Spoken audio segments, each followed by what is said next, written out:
Hello, and welcome to another edition of Tech Talk. My name is Mayokun, and today we'll be talking about financial crime mitigation and its importance to the financial sector. Our guest today will give us an in-depth look into that topic. And before we introduce our guest, we are going to go on a brief break.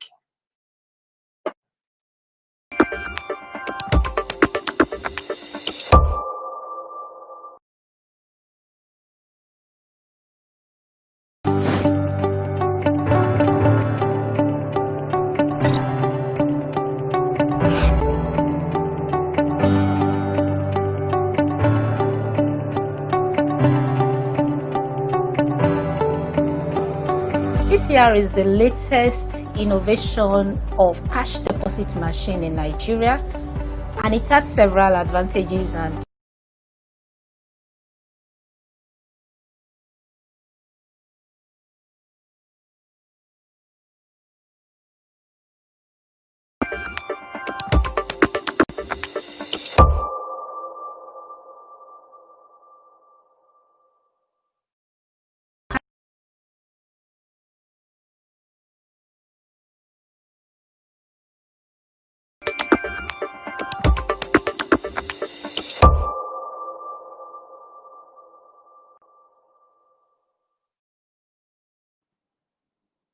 Hi, welcome back. With me today is Emmanuel. Hello, Emmanuel. Hi, Mayokun. Thank you for having me on your show. I'm so excited and I'm glad to be on your show this morning. I'm super We're excited. happy. We're Thank happy you. to have you here. Thank you so So much. let's jump right into it. In layman's terms, how would you explain financial crime? Okay, thank you for that question. In the simplest of terms, financial crime simply means crime against property. And when I mean property, it involves unlawful conversion of the ownership of properties belonging to some other persons to one personal benefit or use. That means you're simply taking what belongs to another person without undue authorization and without undue clearance from the owner of the property. And financial crime, basically, or fraud as it were, involves various types. You could have check fraud, you could have card fraud, you could have anti-money laundering, you could have forgery, you could have corporate fraud. You could sometimes also have bank fraud. You could have things around scams and confident risk. Then you also have forgery. So it comes in various forms. And the most alarming part is fraud could be perpetrated by individuals, by corporates, or a group of organized crime. You know, and also, crime could affect individuals, it could affect corporates, it could affect governments, it could also affect an entire economy. That's the length at which crime can go.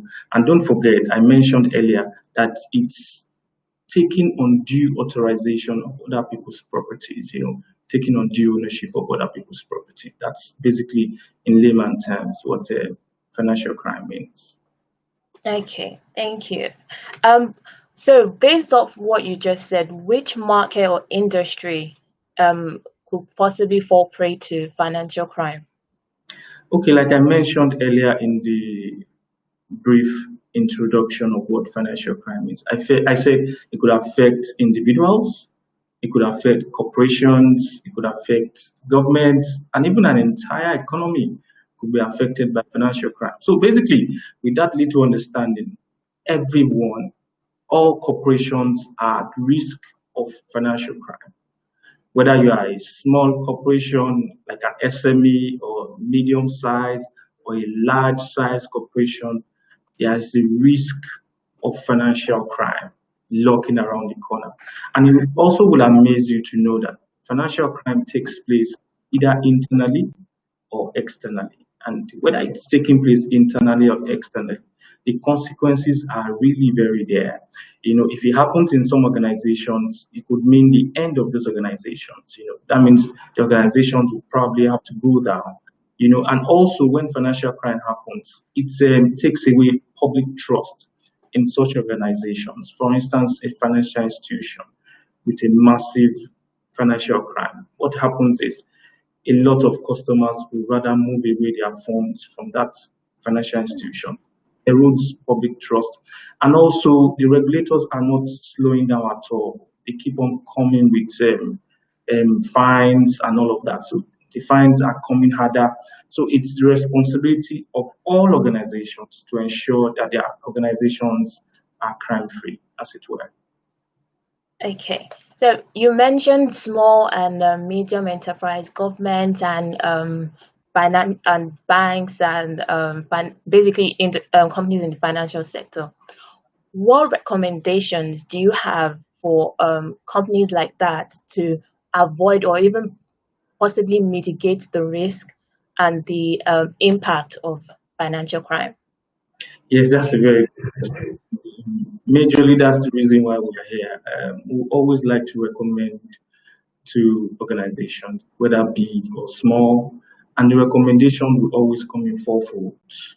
One will always recommend that organizations they create solid financial management roadmap or program. As it were, that means you should set up a financial mitigation debt, and the regulators in our own client would always say banks or financial institutions should set up a fraud management debt.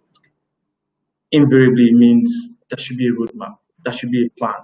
That's always the first step, setting up a solid financial crime mitigation awareness and roadmap program. That's always the first step. Then secondly, there should be an echo at the top. And what that means is the board of directors of those organizations should be involved. They should show a strong interest in fighting crime at all levels, or in fighting or mitigating against fraud at all levels in the organizations. So it has to start at the board level. The echoes must come from the top. The involvement and the participation must come from the board, and it cascades down to all levels in the organization. So the first thing is set up a solid roadmap. Second, let the board members be duly involved.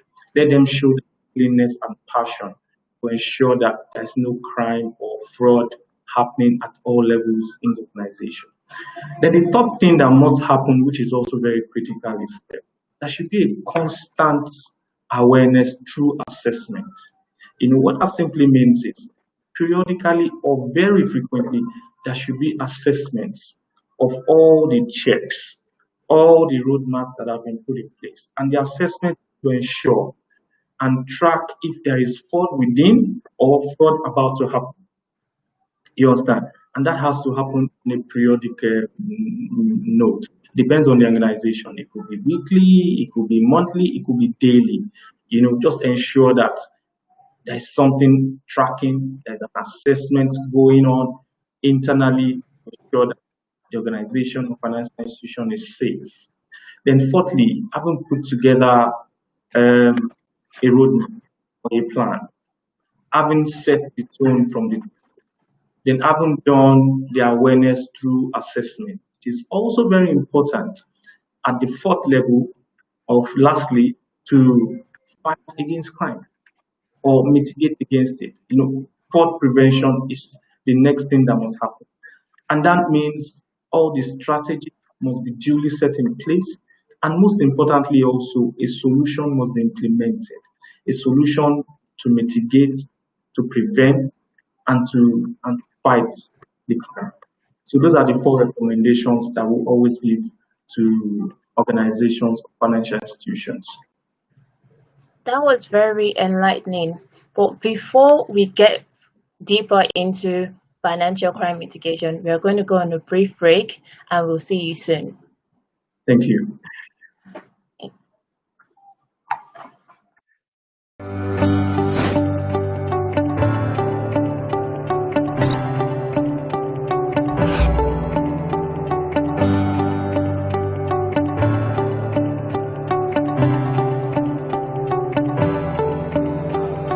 TCR is the latest innovation of cash deposit machine in Nigeria, and it has several advantages, and one of which is user friendliness. TCR is user-friendly. Customer just goes to the machine and answer the questions that are being asked by the TCR, and voila, the transactions are completed with ease. And it has a wonderful TAT. Normal cash processor will process cash deposit within 3 to 5 minutes, while TCR will do it less than 2 minutes. The customer is out. TCR accepts any form of notes from 1,000 naira denomination to 200 naira denomination, as long as the notes are well stretched out on the machine. Hi, my name is Kendi. I'm a First Bank customer. The new machine for deposits is really good. You can get your transaction alerts immediately. You don't have to queue up for long. You don't have to use the box thing that you drop your money in and get your transaction alert after a very long time. And your customers don't have to keep calling you that they've not gotten their alert. TCR has aided reconciliation process in my branch. Our call-over process has really tremendously reduced. It has also helped to reduce the crowd in my branch, especially because customers have already gotten used to the machine. They just go to the machine on their own without anyone interfering in their transaction, and they are out of the banking hall. It's a really good innovation from First Bank, and I think we need more.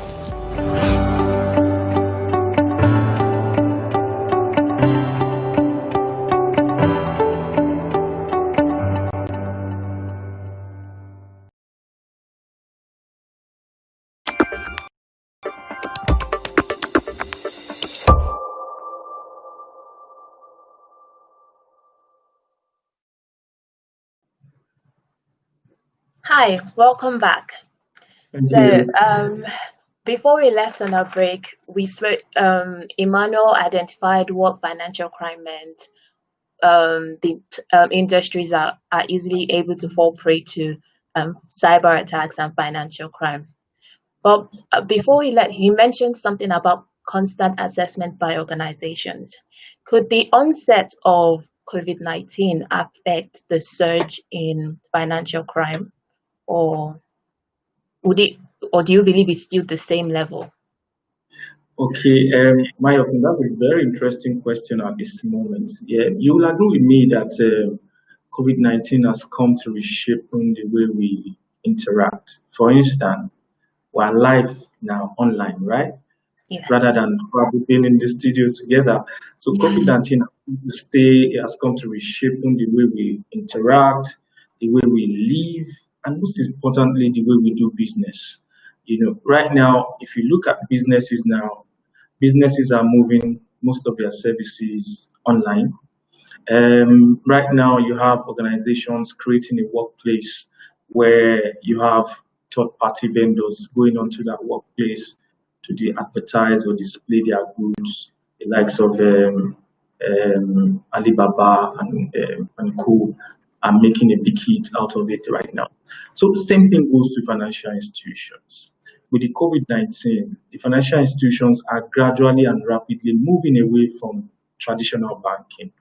And that speaks to those days where you have to walk into a bank branch to do all you have to do. It's moving away rapidly from that. And what that means is banks are taking those essential services online. And the essence of doing that is to ensure that the customers have the same kind of seamless transactions that they would have when they walk into a bank branch. For instance, banks are opening up more channels. What I mean by channels, now you have internet banking, you have mobile banking, you have USSD.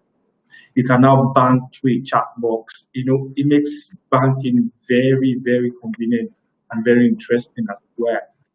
But guess what? The more the channels that are being opened by the banks, the more risk that they have also. Now banks becoming like this. With the open banking, banks are creating a marketplace where they have third-party vendors come into the bank space and offer services to the bank customers. Means there are more open channels right now. There are more open access right now. For that group of individuals or corporations, organized crime syndicate, they now see multiple channels to access the banking platform or the banking channels. They can either attack the bank from mobile banking platform channel, or either attack the bank from the internet banking from the USSD. So the more the open channels or the more the open accesses that banks have, the more risk. You know, right now there's a lot of risk that the banks are open to, and also in ensuring that the customers are happy going on this platform, banks or financial institutions have to ensure that they are protected end to end. I'll give you an instance. Um, I belong to a group of my fellow colleagues who have gone to school, and we're embarking on this project, and we're making some donations. You know, president was asked to give an account where we could all make our donations, and he sends us one of his bank accounts, and he says to everyone, "I trust this bank account." Why? Because it doesn't have internet banking on it. It doesn't have banking on it. It doesn't have USSD on it. The only thing on that account is SMS alert. For him to do any transaction, he has to go to a bank branch. That account gives him the confidence that yes, nothing is going to happen to the funds being generated. You know, and that's similar for bank customers. They don't have that confidence and that belief that they can go on the various platforms and do convenient banking. Right now, at the comfort of your home, you could do all that you choose to do, you know, via your mobile banking platforms, various channels, you know, and it's the responsibility of banks to bring that confidence back. You know, driving all the way this morning, as early as 7:30, some banks already have a large crowd at the entrance Wow. wanting to perform one banking activity or the other. And the question is, why don't you just go back home, sit at the comfort of your home, and do a convenient banking via all the other channels? Do you understand?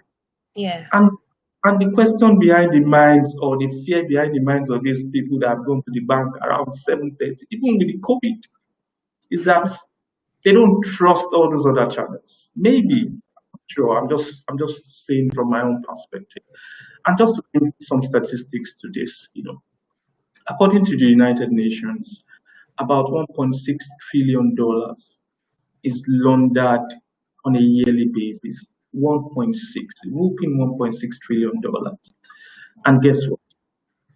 The regulators, according to UN, UN is saying the regulators are going to climb so hard on financial institutions that don't take fraud management or financial crime mitigation very seriously. That in the next 5 years, the cost of compliance is going to rise to above about 50%. And this will alarm as well. Of the $1.6 trillion that is laundered on a yearly basis, only 1% is traced. So where does the 99% go to? The 99% goes away untraceable. And guess what also? The other 99%, they somehow find their way back into the financial system and they become legalized funds where some people now begin to benefit from it. So it's a whole lot. And the regulators are not happy with it. They are climbing down so hard on banks. And it now becomes the responsibility of financial institutions to lay solid foundation in the fight against financial crime. So yes, COVID-19 will definitely affect financial crime. There will be a surge, obviously, so banks have to be protected end to end against financial crime. Oh wow, that was very insightful, especially with the 99% of the funds being untraceable. So, which inlet solution do you believe would help financial institutions and regulatory bodies to mitigate the risk, trace, and possibly avoid financial crime and attacks? Okay, thank you very much. I'd like to start like this. Inlaks has been in the business of providing services and solutions to sub-Saharan Africa in the last 38 years. I myself have been in Inlaks for about 4 years. One Wow. thing I've noticed, yes, one thing I've noticed about Inlaks is our customer-centric nature, customer-centric behavior. And what that simply means is we like to offer to customers exactly what they need. And by so doing, we like to partner with the best in class globally. We go and look for the we go and look for the right resources so that we're able to offer the best in class solution and services to our customers within the sub-Saharan African region. And in so doing, to fight and to mitigate against financial crime, Inlaks again is partnering with a world-renowned solution provider. Our partner has over 25 years of industry experience providing services and solutions to well over 3,000 financial institutions across the globe. And it will also interest you to know that the financial institutions that our partners provide services to, they range from very large tier one banks and to the very small banks. So no matter the size of the bank, our partners are able to provide the services. So we're partnering with Terminus to Okay. provide a solution for financial crime mitigation. And the Terminus solution is called financial crime mitigation, or you could call it Terminus FCM. And that is a world-class solution that we're offering to our customers in the sub-Saharan African region to help fight against or mitigate against financial crime. Okay. So, what are the special features or the unique qualities of this solution that financial institutions and regulatory bodies would embrace?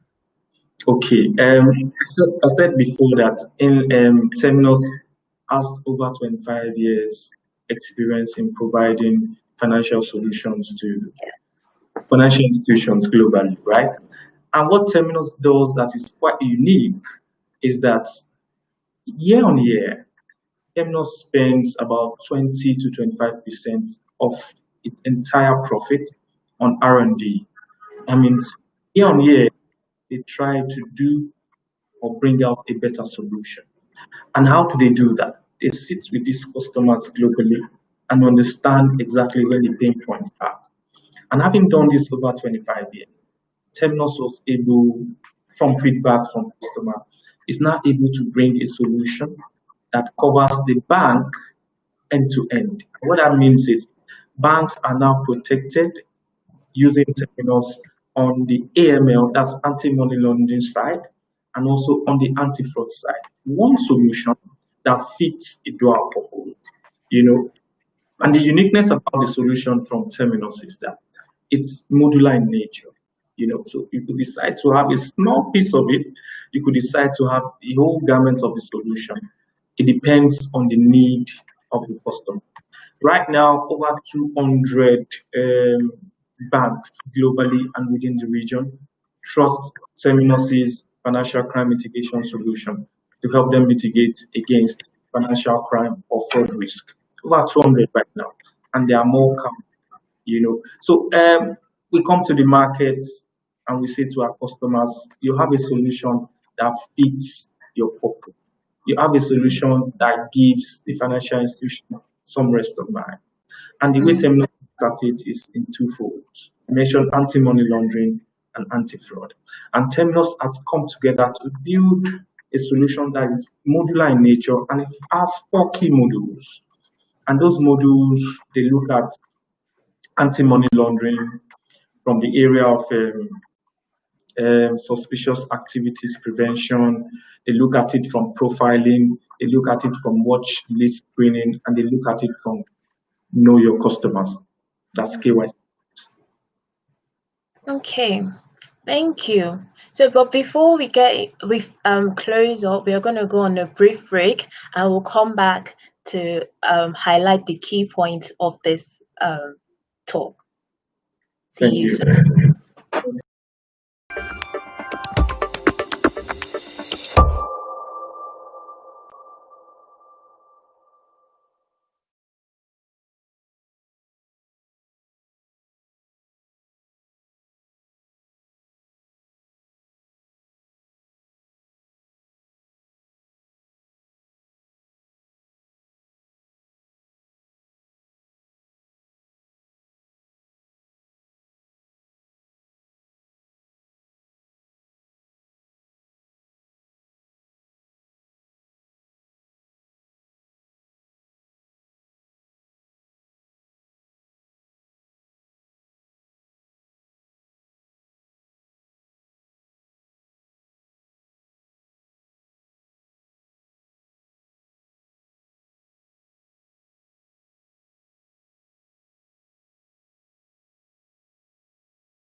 Hi, welcome back to Tech Talk. So we spoke about the solutions Inlaks has available for to assist financial institutions in mitigating financial crime. Yes. And Emmanuel, in general, to conclude this discussion, what is your general advice to companies? Okay. I would rather advise that organizations and financial institutions take the fight against fraud very seriously. Like I mentioned earlier, it could bring down an entire organization. And also for the executives of the organizations, it could mean like a blacklisting, you know, it could also erode public trust in the organizations. And I'm sure no organization will want to go through that route, especially a financial institution. So basically, the advice is that you implement a solution that gives the financial institution or organization some rest of mind in the fight against financial crime. And I forgot to mention, the solution is a four-module package solution that looks after watch list screening. So basically, there are some lists out there from OFAC, from Interpol, from UNN, and you have a PEP list, that's politically exposed persons list. The solution is able to watch against such list, global list. Do you understand? Also, again, importantly, the solution is able to fight against anti-money laundering by doing profiling. What the solution does is over time, it understands your customer's behavior. I give you a typical example. Because I work in Victoria Island, I do most of my banking transactions in Victoria Island. At a particular time, I don't withdraw more than 50,000 from the ATM machine. And if I have to make a transfer, I probably don't do more than 100,000 of transfer. But guess what? Suddenly, I'm trying to do a transaction in the Far East, and it's beyond my usual. Now I'm buying for like a half a million, and I'm trying to send money to somebody who hasn't come up on my send list in over 6 months. The terminus PM is able to track and prevent that transaction from happening because it deems that that transaction looks like a fraudulent transaction because this is not the pattern in which Emmanuel does his banking. It could be a genuine transaction for all the solution case. This is not the usual pattern Emmanuel does his banking. So he's able to prevent it while he also sends an alert internally within the bank. And from the back end, the bank is able to decipher if, okay, this is truly the customer or not. That's what the solution brings to the table. Then also, it helps to prevent suspicious activities. Do you understand? It helps to prevent it. Okay, for instance, I'll give you another example. I make deposits into my account, and probably the largest deposit is about 1 million. In 6 months, if 4 million is coming to my account, the solution deems this as a kind of an unusual kind of transaction. And immediately, it's not like it's going to stop the transaction from happening, but it sends an alert within the bank to say, see, guys, you need to watch this account. Mm. Guy never does more than 1 million. Now he's doing 5 million, 6 million. He just sets an alert within the bank. And the bank, for all you care, it could be a very genuine transaction. But of course, it sets an alert and everybody looks at it and they are able to confirm, okay, this is genuine or not. So that's kind of comfort that the solution brings. And for also KYC plus, it helps the bank to know the customer in depth by setting some parameters. And this solution is rule-based. It's a rule-based approach that uses. So each bank, according to the rule, are able to set the parameters at which they want the solution to work. And it's real time and it's online. So banks and financial institutions should please take the fight against fraud very seriously so that we can have a very healthy environment. Thank you, Emmanuel, for that. So, with that statement, we're going to end this episode of Tech Talk. So that will be all from us for now, and thank you all for watching. And please don't forget to like us on Facebook at Inlaks NG and on Twitter at Inlaks. On YouTube, just search for Inlaks, and Instagram Inlaks NG. And for LinkedIn, it's Inlaks Nigeria. See you next time, and bye for now. Thank you. Bye, Emmanuel. Thank you. Bye. Thank you.